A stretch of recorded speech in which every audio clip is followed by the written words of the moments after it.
preseason 2022 for the New England Patriots. This is a time for the Patriots to really showcase their stuff. All those people that they have picked up in the 2022 NFL Draft. These players have 3 chances to prove that they belong on the National Football League, in the National Football League, I should say, on a team that's very top-notched, well-coached, the Dynasty, a very top-tier, overrated team such as the New England Patriots. What's going on, everybody? Welcome to Patriots Weekly. It's your man, Patriot Dreams, PDTN, the Patriot Dreams Television Network. Let's get into it, shall we? Basically, this is the second year of the Mac Jones campaign for the New England Patriots. Mac Jones had a tremendous season, rookie season.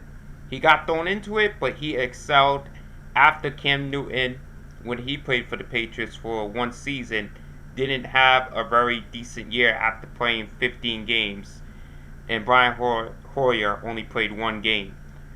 Even before that, Tom Brady got traded to the Tampa Bay Buccaneers, and they were trying to find his predecessor, Cam Newton, for a season. But Mac Jones is that guy. He's going to take a leap into the year number 2. We just have to see what's going to happen. But these players that Bill Belichick and his whole team picked up, they're very top-notched. Like, I saw highlights of the first game. Ooh, it's off the hook, man. I mean, you picked up a guard in the first round, because the main thing is you have to protect Mac Jones, straight up. That's the number one thing you have to do. Protect Mac Jones at all costs. Make sure he's healthy. Look, I was surprised when they did not play Mac Jones in the first preseason game. I can understand that, because if Mac Jones goes down, let's say if it's an injury that's going to linger into the whole season, then you're thinking, who's going to be that top quarterback? Is it going to be Brian Hoyer? Is it going to be Bailey Zappi? You do not want to put Bailey Zappi on short notice. He has to understand the procedure, and study the playbook. I mean, you have Mac Jones. I mean, it's straight up, man. Mac Jones has to take Bailey Zappi under his wing. It's a young kid, so we just have to see. But tonight was the battle between the two quarterbacks. Who's going to be Mac Jones' backup? We have to see. And the top thing is, the Patriots are having kind of not a big concern at running back, but since James White retired over the offseason, because he had a hip injury last season, he played, I think, 9 years in the NFL, 8 seasons, I believe. But that's a tremendous amount of work. That's pretty cool that he's going into retirement. That's very cool. But see, for the Patriots now, they have Damian Harris as their running back 1, their main running back, with 1 year left. This is actually his last year of his contract already, so we don't know if he's coming back. We have to see. You got Ramondre Stevenson, who is in his second season with the team as that running back number 2. Then you have J.J. Taylor as that third running back, who is like behind the scenes, comes out when he needs to. And then you have Pierre Strong Jr. and Kevin Harris, the 2 newcomers of this draft. So for the Patriots run game, we might see a lot of passing from Mac Jones to those running backs as wide receivers, the receivers. So we have to see. Look, Mac Jones' wide receiver core is getting better. This wide receiving core is very top-notch, overrated right now with the guys that I'm seeing. I mean, you got Devontae Parker from the Miami Dolphins in a trade. He could be that top receiver, since last year, Jacoby Myers had to be that guy. Played all 17 games. So you still have Devontae Parker. You have him now, but at this time. Basically, you have Devontae Parker. You have Trey Nixon. You have Tyquan Thornton, who you got in the draft. Who is going to be that top wide receiver? Also, you have Kendrick Bourne and Nelson Aguilar, so pretty much it's all over the place. But yeah, the tight ends too. I mean, look, you have a lot in the tight end room. You have Jonnu Smith, you have Hunter Henry, you have Max Sokol, you have Devin Asiasi. So we don't know who's going to make that team in the tight end department. It's tough.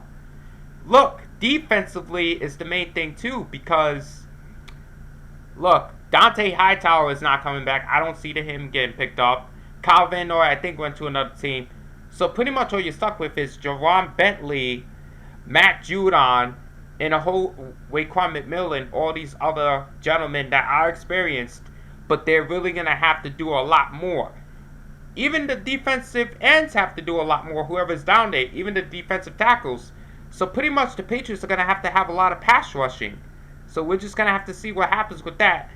The secondary, look, Devin McCourty might have another year left in him, another year or two.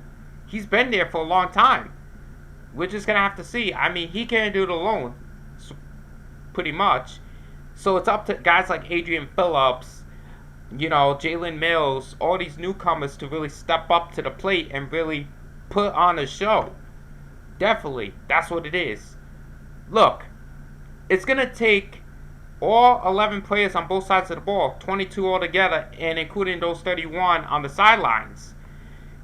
You know what I'm saying? The preseason is pretty much what it is.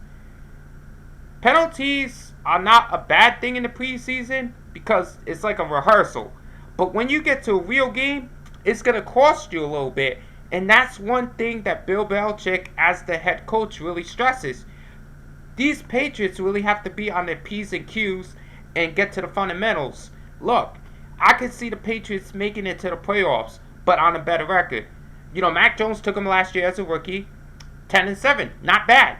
This year, a lot is being asked of Mac Jones to really get them there. Back to the big dance, back to the promised land. We just have to see what's going to happen there. You know, if it's going to be a 12-5 season for Mac Jones and the Patriots, or is it going to be a 15-2 season? If they're lucky, we have to see. Oh, man. I'm really going to follow this team very closely throughout the preseason. But, yeah, it's already in full swing. The 2022 preseason is already in full swing, so we just have to see what happens. Alright, y'all. I'm going to try to get a color female commentator who is a Patriots fan in here for maybe the next couple of videos. Y'all pray for me. Hopefully I can pull that off. You just have to be in the Houston, Texas area or the Providence, Rhode Island area. You know, Providence, Rhode Island females, we're probably going to have to, you know, video chat. But the Houston, Texas, it's optional to just video chat or meet up with me in person so we can break down the analysis. Make sure you follow my Instagram page at Patriot Dreams 15. Make sure you follow my YouTube page at Patriot Dreams. Y'all better look out for the MILF video, like the MILF video that I was about to do, you know, that I've been promising you guys in the previous videos that I've done. It's coming soon, just know. I'll see you guys soon for the Patriot Dreams weekly rundown. Y'all take care. Let's